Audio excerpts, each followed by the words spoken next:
Well,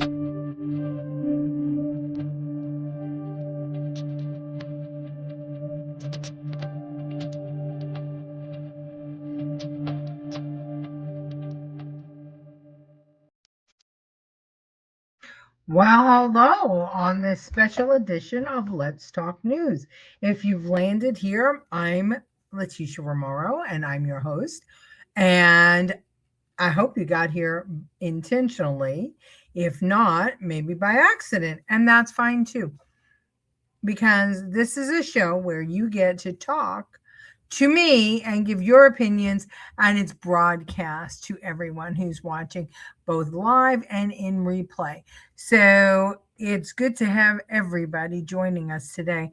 The reason that I'm back on today was because yesterday we had the Trump election integrity speech that some stations didn't even bother to carry. And I said that I would look into the documents and kind of give you a perspective of what was going on. I also said that legacy media would poo-poo the whole thing, and they did. Legacy media basically is stating that nothing in the documents is new. Everything is old. But I just wanted to summarize. The documents show that there was massive voter data compromise. The documents assert that starting in 2020 election cycle, China conducted what officials describe as the largest compromise of election data in history, illicitly acquiring personal information on approximately 220 million U.S. voters. That's a lot, because there's only 350 million Americans in the United States. So this it includes names, addresses, phone numbers, political party preferences, and other details from the voter registration files in at least 18 states. Data was reportedly bought, stolen, or hacked, and China allegedly created and dedicated data exploitation unit for this. And we know that's true. We know that they were printing up driver's licenses using intelligence that they got there.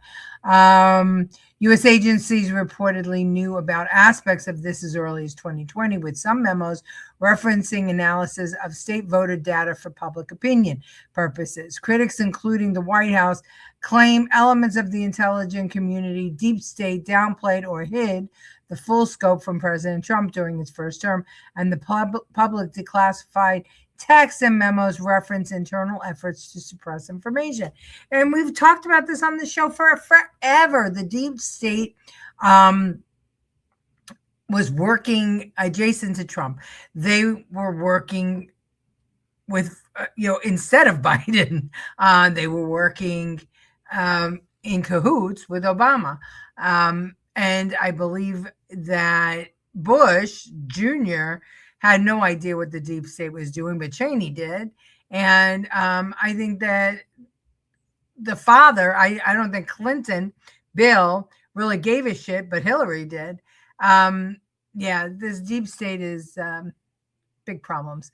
Okay, releases include assessments stating that adversaries like China, along with Russia, Iran, North Korea, have the capability to compromise U.S. elections infrastructure, such as voting machines and systems. So, this is what was found, and that's in the documents. And you can, if you want to see the documents, you can go to whitehouse.gov/election-integrity, and you can see those documents for yourself and read through them. Don't take my word for it. Don't take the legacy media's word for it. Read it yourself. And it tickles me that the legacy media is trying to deny this stuff, deny there was a cover-up, or play it down, say, oh, we knew this already. This should be a problem for everybody. And the legacy media should not be shrugging it off. But they shrugged off 4 years of Joe Biden sleepwalking through a presidency. So, as we've said before, Trump coins it fake news, but I coin it conspiracy. So Francine joined us. Thank you, Francine and Ramon. Happy Friday. And our OG Lucille and Karen. Thanks for joining me on this Friday. This very special edition, or this special edition, maybe not so very special, but I just couldn't let yesterday go without reading those documents, and also listening to what the fake news had to say about it. But while that was happening, other stuff caught my eye, and that's, I want to focus more on, by the way, sorry. So it looks like Jack Smith and Hillary and what's the other one? Oh God, one of them already pled guilty. The one with the mustache, that I call it the broom mustache, who turned on Trump in the first term. He already pled guilty to sharing classified documents. But it looks like Hillary and Jack Smith and a couple of others are going to be indicted. So everybody was wondering when that was going to happen. It looks like it's going to happen soon. All right, but we've got a bigger problem, because we have election integrity problems, but we also have Democratic Socialists of America problems. This is Gustavo Gordillo, who was on with Martha McCullum today, and that's why I had to play this for you. It's a long clip, but I want you to listen to this. This is a young man who is the co-chair of the Democratic Socialists of America in New York City. I want you to listen to him. Listen to his words, listen to his accent. He keeps talking about the workers, and he sounds like anything but a worker. And you're going to find that with the Democrat Socialists. None of them really work. They're all community organizers. And I don't think that they're from New York. A lot of them are first generation Americans, but beyond that, I don't think they're from New York. Listen to the upspeak, listen to the accent, and then listen to what he has to say. It's going to blow your mind. Gustavo Gordillo, co-chair of the Democrat Socialists of America. Okay, so thoughts? Somebody talk to me. First off, the upspeak, I can't. Where is that coming from? No. This man, if you looked at his hands, never worked a day in his life. And to act as if he's there to represent the workers is just laughable. Absolutely laughable. To decide how much money you should have is what socialism has always been, right? That's what it's everywhere that it has failed. That's what it's always been. All about control. That is absolutely correct, Karen. It's all about control. But did you want to smack this kid in the face? I mean, he did not understand our Constitution. He did not understand the founding of America. And to state that his parents left Peru because American capitalism ruins Peru was the most nonsensical thing I've ever heard. They give him talking points. The Neville Roy Singhams give him talking points, and off he goes. And his expression never changes, and not aggressive. I swear to God, if you look at all of them, they all have this look to them. They know nothing, but they all have this look to them, like Stepford Wives. He's an idiot. He really is. Well, He thinks he's the mayor of New York. He thinks that he's sharing in Mamdani's mayoralty. And if you watch that whole, it's on YouTube. If you watch that whole interview, you will want to drive nails into your brain. You really will. But they all have that look. Even Ashley Webb, who is one of the Senate candidates, or one of the candidates in Maine to replace Graham Plattner. Don't know if you saw her performance last night, but here's, in my opinion, the most important question that she could be asked by the moderator, which is what makes you qualified to be a senator? Watch. What qualifications do you have to serve in the U.S. Senate? Oh, I ran for office several times. Didn't win, but I did run. And then I'm a songwriter, and then I write my own books. And then I suppose my transparency, I wouldn't lie to the people, and I wouldn't deceive the people like we're being deceived right now. That's the answer. Singer, songwriter, book writer. And I won't lie. Well, I guess if it was good enough for George Washington, it's good enough for Ashley Webb. Except for she's lying to us right now because she's a man. So there's that. This is scary, folks. This is scary. Yeah, well, he is weird looking. And he's got that look. See, now the DSA, all the DSA kids, they happen to be good looking. If you see, they pick good looking people, people that are easy on the eyes, that are groomed very, very well. Look at, as a matter of fact, when I play this next clip, I'm going to pull up the 28 that have won nationwide. And you can see every single one of them, neat as a pin, good looking candidates. There's an appeal to them, kind of like Gavin Newsom. They're actors. Look at Kamala Harris, good looking woman. Look at AOC, good looking woman. These are attractive candidates. Rashida Tlaib, not so much, but Ilhan Omar, yeah. So yeah, Karen says he does have a glare in his eyes. I don't know if it's the pot they smoke or what. I'm just not sure. Gummies? I'm not sure. All right, so here's an interview with both the chairs. Grace, what's her fucking name? Hold on. Grace, I always forget it. Mauser and Gustavo Gordillo. They're talking about the leadership in the Democrat Party. Okay, they're talking about the leadership in the Democrat Party and whether or not they are taking over the Democrat Party. Interesting. Now look at Grace. Look at her look.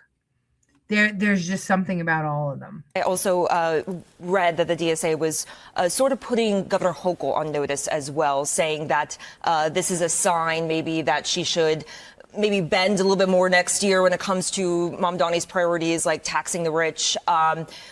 Is this one of the reasons why you guys wanted to increase the number of DSA members in the state legislature? Absolutely. The governor, over the course of the winter and spring, bragged that she was not susceptible to voter input or the desires of her constituents, which I think she interpreted, or she was trying to project strength.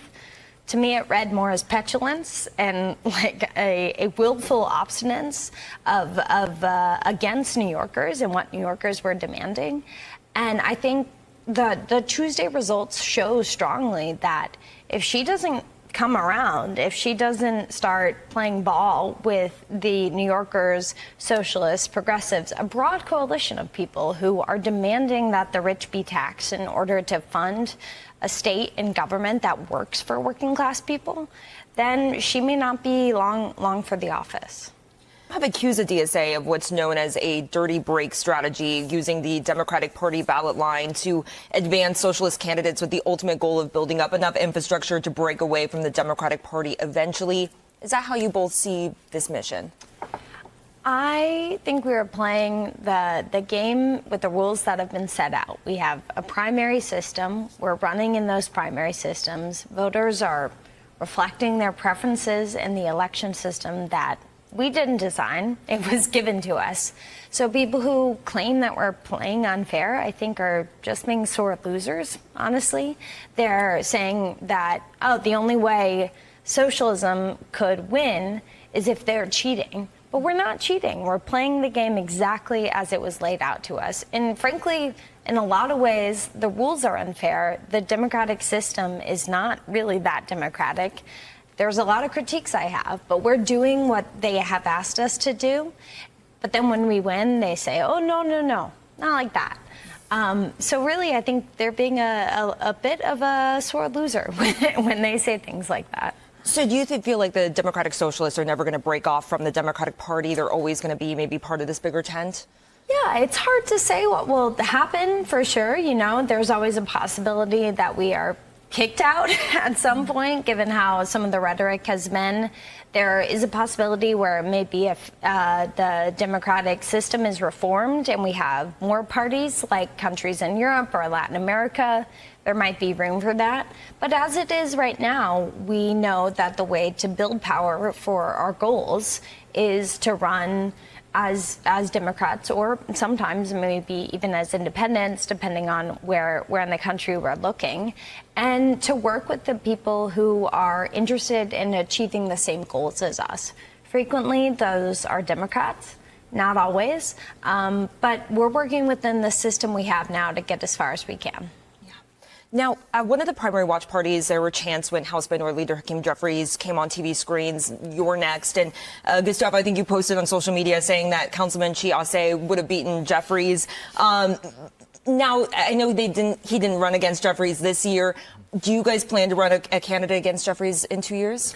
Well, the thing about 2028 is that I think it's pretty likely that the congressional the districts in New York will be redrawn. And so it's really difficult to strategize that far in advance, not knowing really what the districts are going to look like.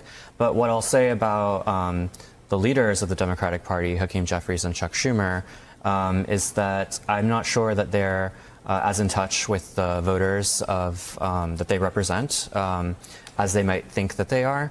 You know, we saw that Espaillat, who was a party leader himself, was just ousted by somebody with, you know, no conventional political experience, who hadn't been in office previously. I think there's just this appetite for change among people. We saw actually in New York 13, where Daria Lisa beat Espaillat, 1 in 3 voters had not voted in primaries before. So we are able to politicize people who were not part of the system before. And I think that if the party leaders are not representing the working class, are not fighting for us, I think it's only inevitable that those challenges will come. Okay, so first of all, they're arrogant little snots.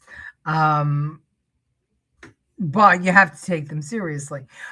Well, we don't have to take them seriously, not the Republicans. The Democrats do, because it's just a fact. And you've heard me say this on this show before. In Democrat primaries, the left of the left vote and win. In Republican primaries, the right of the right vote and win. Usually, that's how things turn out.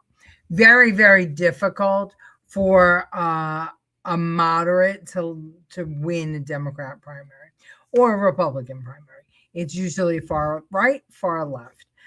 So they're going for the low-hanging fruit. They're playing by the rules, but they're going for the low-hanging fruit. The question comes now, they're not running against Republicans, they're running against Democrats in districts that will only vote Democrat. because people have been trained in those districts to vote Democrat. And I think if you heard him talk, he had said something about when we saw the interview with McCollum, and he said that it wasn't fair for people in Maine to have the same power in the Senate as the people in California. Right, because they want the most populous states to have the most power. And the most populous states are the blue states, except for Texas. So that's what they're looking for, and also Florida. But Florida has been known to be purple. This is a power grab, 100%. But let's go back to the fact that they want to represent, or they claim to represent, the working people. Here's the thing. I'm going to show you Grace Mauser's KeyWiki. Here, you're not going to be able to see it. I'll read it for you. But just so that you know, she's a kid, and she came in to the DSA in 2018, and she has been working since then in the DSA. She does not have a job. She's not had a job. She has no idea what workers are going through. None whatsoever. And then if you move over to let's see, to Gustavo, it's the same thing. It's the exact same thing. Never had a job other than the DSA, both of them. So they got them as kids fresh out of college. These are these continuing education, master's degree students, and they give them a job in the DSA, and then they march around telling New Yorkers that they understand their pain. Are you telling me that you understand what a construction worker is going through, what a paver in New York is going through, what a hotel cleaner is going through? They don't understand.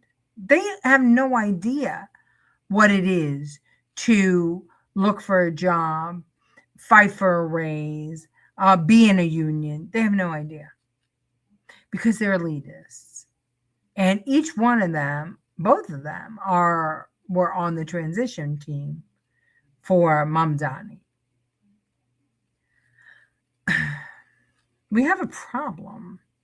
We have a problem because we need a strong Republican Party in these blue states, and we need independents. You heard her say it, that they'll run people as independents if it works for them.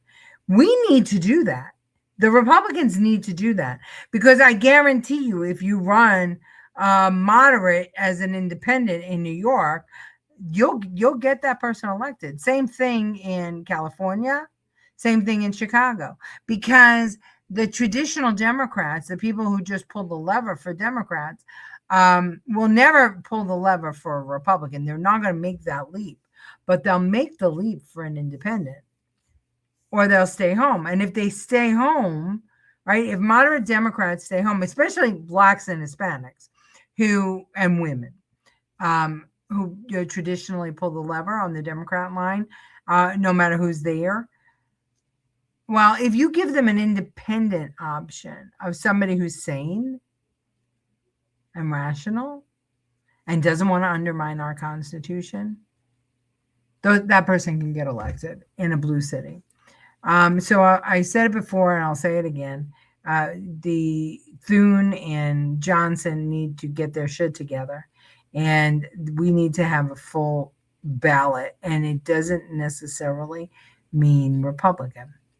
We need to start thinking about running independents, because if we don't do it, we're going to sink. All right. Well, thank you for joining me on this special edition of Let's Talk News. I will see you all on Tuesday. Bye, everybody.